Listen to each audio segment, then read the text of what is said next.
안녕하십니까. 아주대학교 기계공학과에 있는 송봉섭 교수입니다.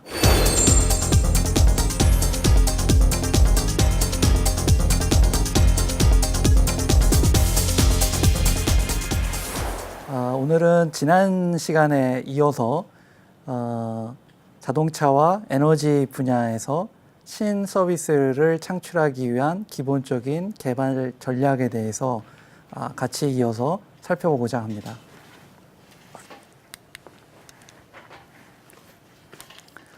오늘 중점적으로 얘기할 것은 교통 또는 자동차라고 할 수 있는데 스마트 모빌리티 분야에서 우리가 이러한 스마트 데이터 하베스팅 전략을 넣어서 어떤 신서비스를 창출할 건지에 대해서 같이 살펴보고자 합니다.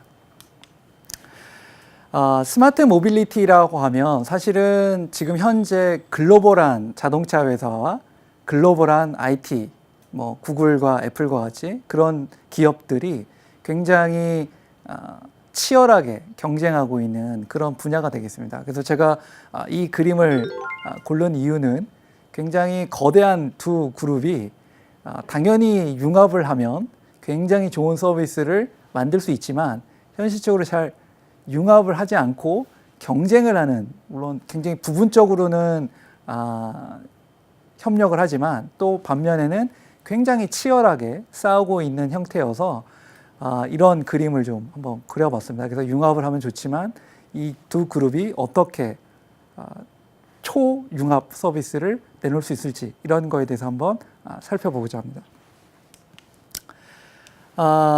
이 그림은 ICT, 즉 IT를 하시는 부분 또는 빅데이터를 하시는 분들이 많이 그리는 그림 중에 하나, 대표적인 그림을 하나 보여드립니다. 그래서 결국은 센터에 데이터가 있고 데이터가 모이면 굉장히 많은 것을 할 수 있다. 그래서 많은 것을 할 수 있다는 거에 대해서는 저도 당연히 동의를 하지만 이것을 어떻게 도메인 스페시픽하게 어떻게 할 것이냐, 그리고 어떻게 해야지 리스크를 가장 최소화할 수 있느냐, 이런 거에 대한 고민은 상대적으로 적다고 저는 생각합니다. 그래서 그런 거에 대한 고민을 좀 같이 해보자, 이런 게 이제 본 강의의 취지가 되겠습니다. 그래서 그 빅데이터를 처리하기 위한 비즈니스 구조는 생태계라고 하겠죠. 크게 세 가지로 구성이 되어 있고요. 그래서 맨 아래 단에 있는 기술, 테크놀로지, 두 번째는 인프라스트럭처, 그 다음 맨 위에 있는 어플리케이션, 즉 응용이 되겠죠. 이런 세 개로 구분이 될 수가 있습니다. 그래서 사실은 그 인프라스트럭처를 보면은 굉장히 굴지의 뭐 오라클이라든지 IBM이라든지 굉장히 우리가 들어본 글로벌 IT 기업들이 이 기술들을 확보하고 있는 상태고요. 그래서 과연 우리가 만약에 5년 후에 5년 동안 또는 3년 동안 이런 기술에 투자를 한다고 해서 이런 기업들하고 경쟁을 할 수 있느냐, 뭐 이런 거에 대해서는 여러 의견이 있을 수 있는 것 같습니다. 그래서 제 개인적인 생각은 5년 후의 플랫폼, 지금 그 대기업들이 준비하지 못한 플랫폼에 대해서 한번 고민을 하는 거는 좋을 것 같습니다. 개인적으로는. 아무튼 뭐 오늘 이 자리에서는 제가 인프라스트럭처에 대해서 얘기하는 자리는 아니지만 하여튼 차세대 먹거리를 어떤 인프라스트럭처를 고민해야 될 거냐, 이런 걸 한번 생각해 보는 거는 좋을 것 같고요. 그 다음에 어플리케이션을 보시면은 이것도 사실 도메인 스페시픽하지 않습니다. 대부분 비즈니스 아이디어, 그러니까 비즈니스 인텔리전스 또는 여기 있는 것처럼 어널리틱스 앤 비주얼라이제이션, 또 그러니까 경영이라든지 디시전 메이킹을 하는데 굉장히 많이 활용될 수 있다는 거지만, 뭐 에너지 편에서도 얘기를 했지만 뭐 에어컨이나 가전제품을 어떻게 컨트롤할 거냐, 또는 홈에 대한 그 전력 파워 매니지먼트를 어떻게 할 거냐, 이런 굉장히 도메인 스페시픽한 거에 대한 어플리케이션은 갖고 있지 않고요. 자동차도 마찬가지로 자동차가 달려가는데 어떤 편의성과 안전성을 주기 위한 구체적인 어플리케이션이 있느냐, 이런 거에 대해서는 사실 많은 회사가 준비되어 있다고는 생각하기 어렵습니다. 자, 그래서 지난 강의 시간에 보여드렸던 사이클에 대해서 다시 한번 띄웠고요. 그러면은 이 사이클을 조금 더, 그러면 데이터를 제공하는 주체가 누구냐라는 관점에서 한번 살펴보려고 합니다. 첫 번째는 개인입니다. 그러니까 개인들이 정보를 제공을 할 텐데 그 데이터 유형들은 일반적으로 크라우드 소싱입니다. 그래서 모든 개인들이 일괄적으로 데이터를 제공하는 게 아니라 굉장히 간헐적으로 제공하는 사람도 굉장히 불규칙적이고 제공하는 시간도 굉장히 불규칙적이고 그렇지만 하여튼 크라우드 소싱 방법으로 되어 있고요. 그 다음에 이걸 공유하는 동기는 가격이나 또는 서비스 향상을 기대해서 하는 거고요. 그렇지만 이 데이터를 제공을 하면서 요구하는 상황은 우리가 다 알다시피 프라이버시에 대한 확보를 요청하고 언제든지 내가 데이터를 제공하기 싫으면 디세이블 시킬 수 있는 그런 요건들을 요구하고 있습니다.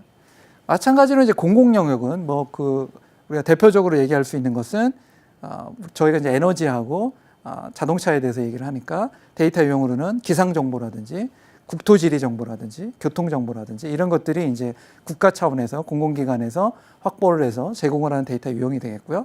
당연히 공유하는 동기는 서비스를 향상시키거나 뭔가 정확성을 더 향상시키기 위해서 이런 것들을 하고요. 마찬가지로 요구사항도 개인 영역에서 얘기한 것처럼 프라이버시에 대한 표준, 그 다음에 언제든지 해제할 수 있는 권한 이런 것들이 요구되고 있습니다.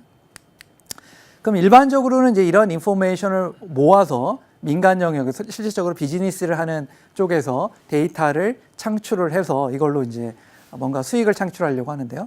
데이터 유형은 대표적으로 거래 데이터 또는 지출 이용 정보 이런 것들이 데이터 유형이 될 거고 그 다음에 공유하는 동기는 대고객 지식 향상이라든지 트렌드 예측이라든지 뭐 이런 것들을 하고 있습니다. 그렇지만 이제 요구사항으로는 이런 것들을 수익으로 창출할 수 있는 비즈니스 모델 발굴이 요구되고요. 그렇기 때문에 뭔가 수익이 창출된다라는 것은 이 데이터의 소유권이 굉장히 민감해질 수밖에 없습니다. 그래서 이런 데이터에 대한 소유권을 어떻게 해결할 거냐 이런 것들이 이슈가 되겠습니다. 자, 이런 이제 그걸 가지고 제가 이제 크게 두 가지 도메인을 잡았습니다. 자동차와 에너지를 잡았는데 왜 그런가? 제가 생각할 때는 내가 가지고 있는 가장 비싸고 비싼 동력원이 뭔가 아마 집, 그 다음이 자동차, 그 다음이 가전이 될 겁니다. 근데 사실 비싸다라는 거는 이미 많은 센서를 내장하고 있습니다. 그리고 이미 많은 데이터를 저는 갖고 있지 않지만 계속 산출하고 있는 거죠. 자, 그렇기 때문에 가장 비싼 거를 갖고 있다라는 거는 가장 많은 비용을 지불해야 됩니다. 그렇기 때문에 그걸 향유하는 고객들 입장에서는 비용 절감에 대한 고민을 할 겁니다. 가구 전기세라든지 난방비라든지 이런 것들을 어떻게 절감할 건가? 또는 자동차의 연비를 좋게 하거나 어떻게 하면 안전하게 운전을 할 건가? 이런 것들이 다 비용 절감에 해당이 되겠죠. 그 다음 새로운 트렌드나 신문화에 대한 관심입니다. 요즘은 뭔가 집도 빌려주고 차도 빌려준다는데 나도 동참을 하면 어떨까? 그렇죠? 뭐 그런 어떤 트렌드에 대해서 그 다음에 신문화에 대해서 관심을 가지면서 동참하고 싶어 하겠죠. 그래서 제가 생각할 때는 자동차와 에너지가 가장 효과적인 영역이다 이렇게 생각을 하고 있습니다. 그래서 저희가 지금 제안하는 게 스마트 모빌리티 서비스인데 이 스마트 모빌리티의 주체는 크게 보면은 세 가지로 나눌 수가 있을 것 같고요. 그래서 스마트카라든지 스마트 플랫폼, 그 다음에 스마트 도로 이렇게 세 가지로 나누어서 할 수 있을 거라고 생각이 됩니다. 그래서 조금 더 보면은 우리가 자동차를 이용한다라는 거는 우리가 스마트폰 같은 경우에는 어떻게 보면 사람이 직접 뭔가 입력을 넣죠. 그래서 우리가 스마트폰을 통해서 데이터가 확보된다라는 거는 우리가 사실 뭐 페이스북이나 트위터나 아니면 카카오나 이런 걸 통해 가지고 저희가 직접 찍은 사진이나 글을 올리죠. 그렇지만 자동차는 그렇지 않습니다. 자동차에서 나와 있는 데이터를 개인이 사실 액세스해서 이런 데이터를 뽑아낸다든지 하는 것들이 굉장히 힘듭니다. 그래서 영역은 개인이지만 사실은 자동차가 되겠죠. 그런 좀 약간 폐쇄적인 시스템이기 때문에 자동차에서 내놓을 수 있는 것들은 지금 보시는 것과 같이 주행 정보라든지 또는 환경 인지 정보, 옆에 뭐 앞에 차량이라든지 가드레일이라든지 이런 게 될 거고요. 그다음에 차량 데이터, 내가 기름을 어떻게 쓰가 가는지, 엔진 스피드가 어떻게 되는지, 속도가 어떤지, 뭐 내가 회전을 하는지 이런 것들이 다 차량 데이터가 되는데 이런 차량 데이터가 존재하고요. 그러면 이런 데이터들을 왜 공유하냐? 대표적으로 우리가 대표적인 게 뭐 김기사나 그 다음에 티맵 같은 게 되는데 주행 데이터들이 스마트폰을 통해서 뭐 전달이 되죠. 그래서 그런 것들을 모으면은 우리가 교통 체증 구간 같은 것들을 알아낼 수 있으니까 여기 보이는 것 같이 내비게이션에 활용될 수가 있고 또는 내가 언제 정비를 해야 되는지 요즘 차량 정비 시스템 같은 것들이 들어가 있는 인포테인먼트 시스템이 하나로요. 그런 차량 정비라든지 음악을 듣는다든지 하는 것도 인포테인먼트라든지, 그 다음에 안전 제공, 뭐 사고가 났으면 자동으로 이콜이라고 해서 응급차를 부를 수 있는 서비스라든지 이런 식으로 이제 그런 서비스를 이용하기 위해서 개인 정보를 제공을 하죠. 그 다음에 공공개발 영역에서는 사실은 대표적인 게 기상 정보죠. 뭐 비가 오는지 눈이 오는지 어디가 미끄러운지 그런 것들. 그 다음에 국토지리 정보.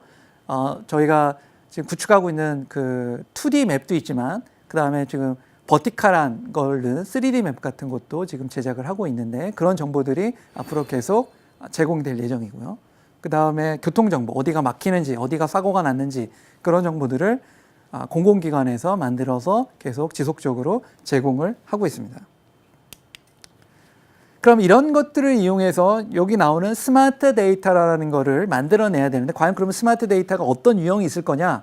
그 스마트 데이터, 다 스마트 데이터라고 하지만 어떤 것이 과연 스마트 데이터일까? 이런 거에 대해서 예측을 후반 부분에 저랑 같이 한번 해보도록 하겠습니다. 결국은 공유하는 동기는 운전자의 안전이나 편의를 향상시키고 또는 이 운전자가 어떤 운전 습관을 갖고 있는지 같은 것들을 파악할 수 있는 것들이 목적이 되겠습니다. 스마트카의 경우에는 모든 사람들이 예측을 하지만 앞으로 자율주행 자동차, 자율주행에 뭐 여기 나와 있는 것처럼 종류에 따라서 여기 보시는 것 같이 선택적 능동 제어 같은 경우에는 발을 쓰지 않는 거고 지금 현재는 그런 것들이 스마트 크루즈 컨트롤이라고 해서 이미 상용화가 되고 있는 거고요. 그 다음에 앞으로 최소한 2020년 정도까지에는 발과 손을 띄는 그래서 제한된 상황이지만 예를 들어서 고속도로 같은 데에서 핸들을 떼고 그 다음에 그 스로틀 페달도 떼고 이렇게 해서 가는 어떻게 보면은 제한된 영역에서의 자율주행 형태로 갈 거고 그 3단계는 사실은 내가 앞에도 보지 않는다라는 건데 뭐 이런 것들은 앞으로는 가겠지만 굉장히 그 자동차 기술의 신뢰도가 문제가 되겠죠. 그렇지만 많은 사람들이 예측하는 거는 2단계 그러니까 통합 능동 제어의 단계까지는 2020년까지는 아마 다 상용화가 될 거다. 이렇게 모두 예측을 하고 있습니다. 그래서 그런 시대가 앞으로 4년, 5년 후에 열릴 텐데 이러한 정보를 갖고 어떤 비즈니스를 창출할 수 있을 것인가 이게 고민 상황이 되겠습니다. 자, 그러면 현재 기술로서 스마트카에서 만들고 있는 스마트 데이터에 대해서 한번 살펴보려고 합니다. 그래서 현재 제공할 수 있는 스마트 데이터라는 것은 현재 예제지만 차에 이미 카메라라든지 레이더라든지 울트라소닉 센서, 초음파 센서라든지 이런 것들이 이미 다 장착이 되고 있습니다. 이미 상용화가 되고 있죠. 그래서 그런 센서를 이용해서 여기 있는 보시는 것 같이 앞에 가고 있는 차가 나와 동일한 차선을 가고 있다. 또는 옆에 가드레일이 있다. 그 다음에 속도 제한 표지판에 뭐 40km다, 속도 제한이 60km다, 100km다 이런 것들을 인지할 수 있는 형태로 점점 데이터를 센서를 이용해서 인포메이션화하는 스마트 데이터화하는 기술들이 지속적으로 연구되고 있습니다.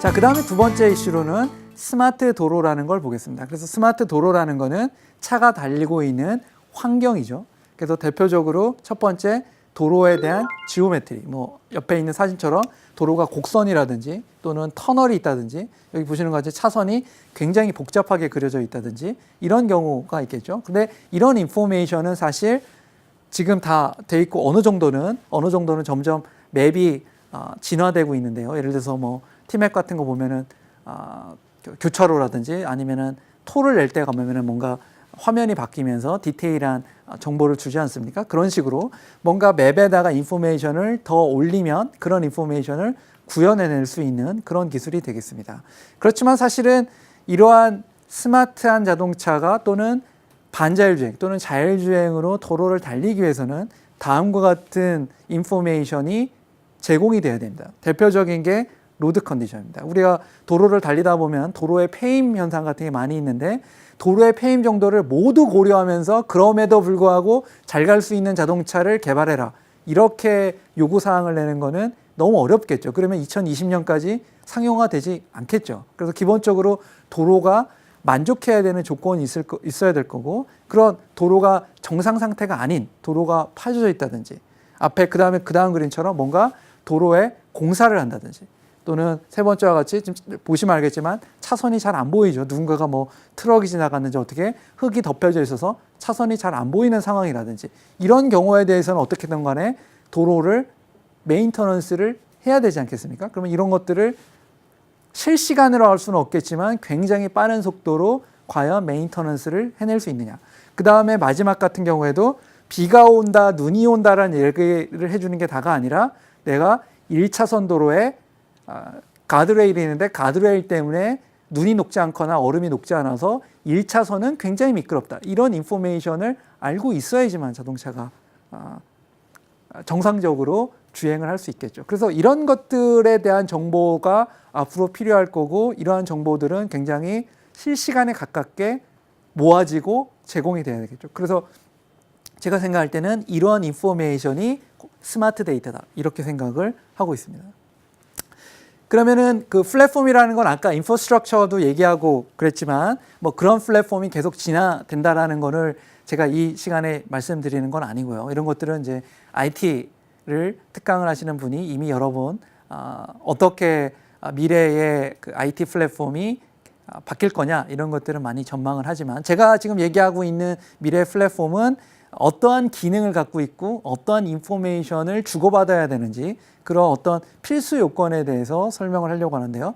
첫 번째가 클라우드 커넥트 퍼셉션입니다. 클라우드 커넥트 퍼셉션이라는 거는 자동차가 볼 수 있는 영역이라는 건 항상 제한되어 있습니다. 여기에 있는 이런 것처럼 대략 한 120m에서 180m 정도가 차에 달려있는 센서가 볼 수 있는 영역이라면, 당연히 그 영역을 벗어나는 거에 대해서 인포메이션을 가질 필요가 있겠죠. 그러면 그런 인포메이션을 가지려면 결국은 이런 인포메이션이 다음과 같은 클라우드에 다 모여야 될 거고, 이런 것들을 프로세싱을 해서 실시간 스트리밍으로 이 차에 전달해주는 이러한 루프에 어떤 정보를 전달하는 메커니즘을 가져야 될 것 같습니다.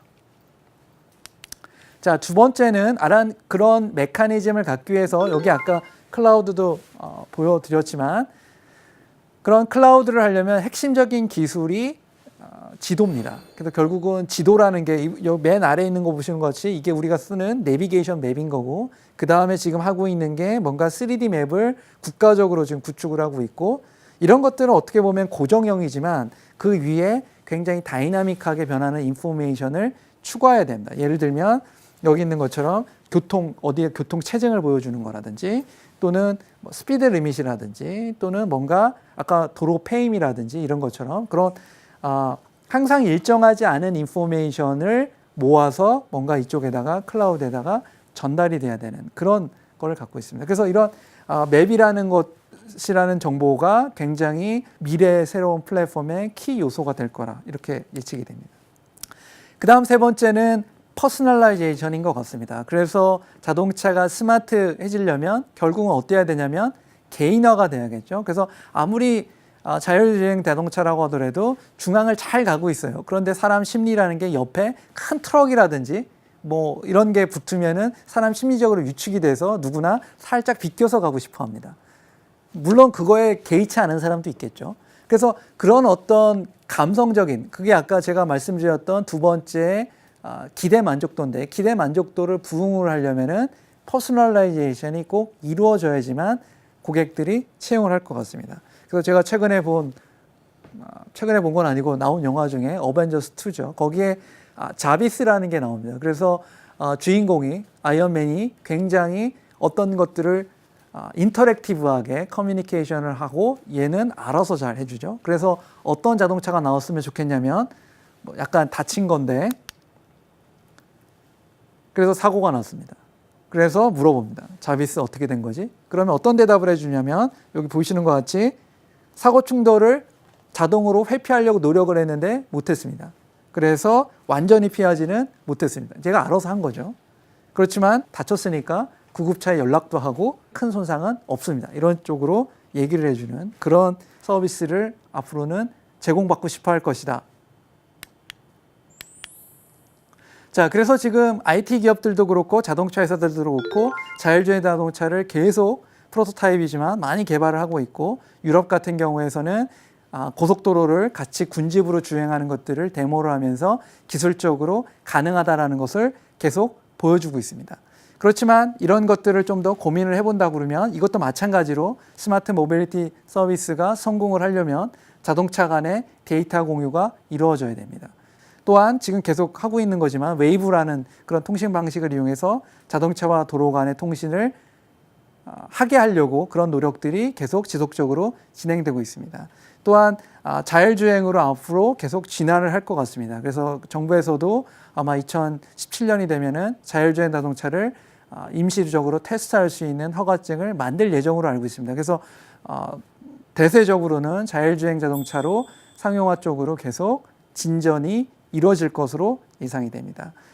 자, 이런 것들을 지속적으로 발전시키려면은 실시간화를 시켜야 되는데 실시간으로 안전운전 제어를 가능해야 될 거고요. 즉 자율주행 자동차가 뭔가 내가 예상치 못한 상황을 만들었을 때도 불구하고 운전자한테 안전하게 운전을 양도할 수 있는 방법이 모색이 돼야 될 것 같고, 그 다음에 두 번째는 이러한 자동차가 도로를 다니려면 아까 스마트 도로에서 말씀드린 것처럼 도로가 패였다든지 어디 부분이 녹았다든지 또는 뭐 도로 공사를 하고 있다든지 그런 인포메이션이 미리 전달되지 않으면 굉장히 힘듭니다. 그렇지만 그런 서비스를 어떻게 제공할 수 있냐면 반대로 생각하면 자동차가 도로를 모니터링하는 센서로 활용이 될 수도 있습니다.